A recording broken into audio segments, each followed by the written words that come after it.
Now that the Acolyte is over and done with, we got a few surprises out of this series. We have Darth Blas, of course, for the first time in live action. That's nothing to brush by. I think that he will have a lasting impact in Star Wars since Lucasfilm decided to bring him back for real in canon, in live action.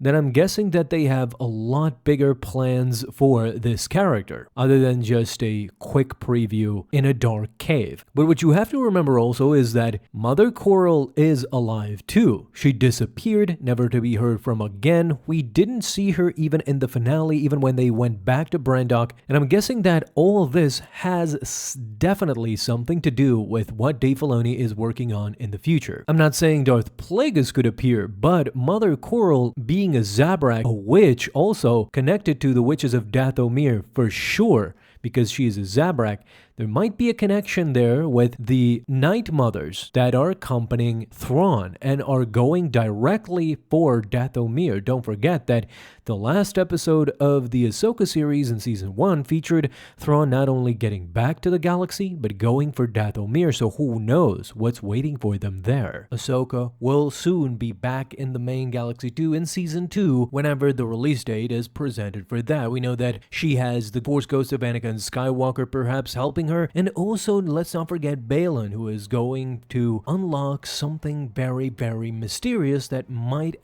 actually end up inadvertently helping Ahsoka and Sabine. But during this time in the main galaxy, Thrawn is wreaking havoc, and he went directly for Dathomir. Now, who is connected with Dathomir? That's right, it is Asajj Ventress, who undoubtedly, if she is still alive during Thrawn's return, then she will have something to say about Thrawn and the new Empire trying to take Dathomir as their base of operations. At the same time, we saw Barriss Offee also get stabbed and survive. Both of these characters might have a significant role in the new season of Ahsoka. The first thing we need to talk about, of course, is the stabbing of Barriss Offee.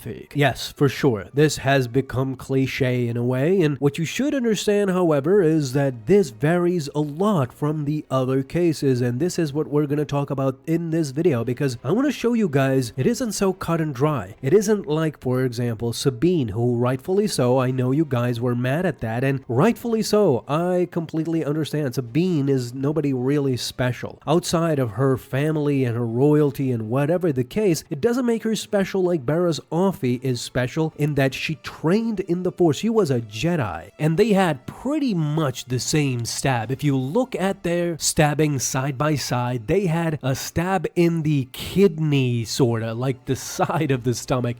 Not exactly a vital organ piercing, like, let's just say, Qui-Gon Jinn, who unfortunately got the short end of the stick, because, man, right now, if you're watching canon just make stabbings in the stomach meaningless, you feel really bad for Qui-Gon. Darth Maul should not have been able to kill Qui-Gon at that point. Even Rey used Force healing in the new trilogy. I mean, my God, this gives you even more indication that Qui-Gon should have been alive right now and she should have trained Anakin. A completely different trilogy. This is a what if, but you have to admit there's some credence to that. I mean, these guys aren't dying from stabbings, and even Qui-Gon somehow did not die immediately. He survived for a little bit until Obi-Wan came to his side, only for him to tell him to train the boy. So why didn't Obi-Wan use Force heal at that point? I don't know, this is just a tangent, but whatever the case is, from whatever I've seen, whatever craziness Star Wars pulls out of his hat and tries to justify these survival of these characters, the returning of Palpatine or whatever the case may be, they get killed and they get healed back or brought back. I think I just witnessed the first time that it actually made sense, because think about it, guys.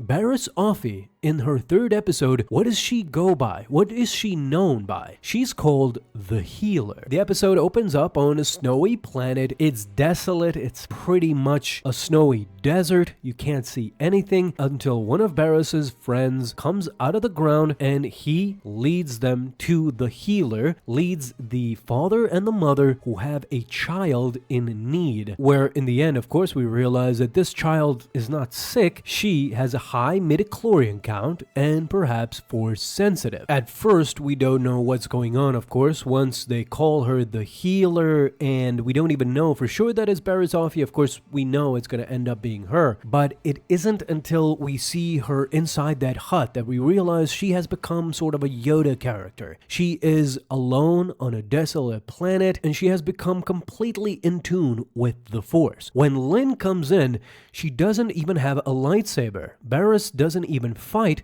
She just evades her attacks. By the way, did you notice the response from Barriss Offee telling that anger makes you predictable to Lin, similar to what the Grand Inquisitor told Barriss Offee years ago, but in complete reverse, that her Jedi traits make her predictable. But this is exactly what I'm saying, is that Barriss Offee was on another level, and I saw a lot of fans frustrated. Of course, speaking of frustration from these episodes, it felt like they completely held back. It felt like Dave Filoni didn't want to show his hand. And this is why, talking about her meeting with Darth Vader not going that great, I mean, they didn't even speak. Darth Vader only glanced at her. She didn't even realize and perhaps never found out that Darth Vader is Anakin Skywalker. We don't know at this point. To the very last moment when we see Lin come for her and not Darth Vader. The slight potential that was shown by Barriss Offee really gives you an indication that if she actually survived that stabbing,